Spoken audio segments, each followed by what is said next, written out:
The representative of Pakistan has asked for the floor to make a further statement. I give them the floor. Thank you, Madam President. I have been compelled to take the floor again after listening to remarks from the representatives of Afghanistan and India. Madam President, the so-called representative of Afghanistan, who in effect does not represent anyone but himself, must not abuse this forum to pursue his personal agenda. Sequestered in New York, Mr. Faik, my friend, is completely cut off from ground realities. And he chose to selectively comment on some aspects of the situation, particularly with reference to Pakistan.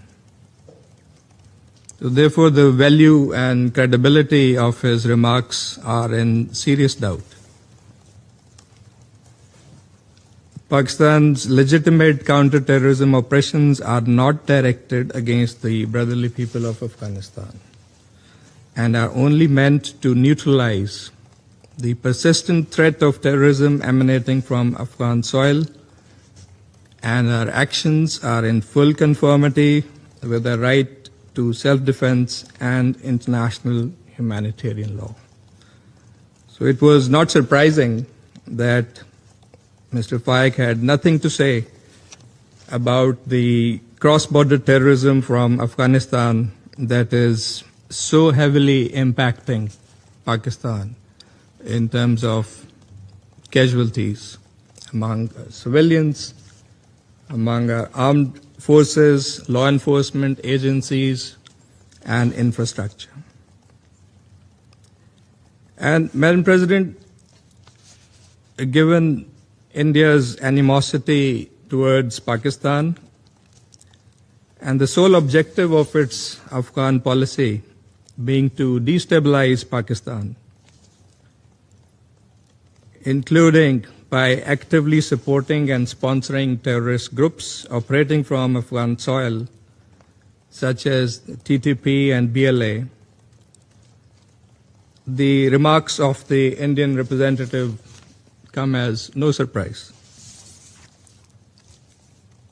India's representative deliberated at length on the security situation in Afghanistan. He mentioned civilian casualties and border clashes, but had not a word about the terrorist threat emanating from Afghanistan, which has targeted Pakistan and which many council members have highlighted in their statements.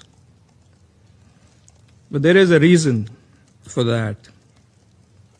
It is India's complicity in all of this. We have provided irrefutable evidence of India's collusion with terrorist groups that are engaged in orchestrating violent attacks against Pakistan. One can sense India's pain in seeing its heavy investment in the Afghan terrorist franchise going to waste as a result of Pakistan's precise and effective action against terrorist camps and support bases inside Afghanistan. And the world needs no lectures from a serial violator of international law like India, a state that illegally occupies territory, violates UN Charter and Security Council resolutions, perpetrates state terrorism in the Indian illegally occupied Jammu and Kashmir, and beyond, systematically marginalizes its minorities, spreads hate,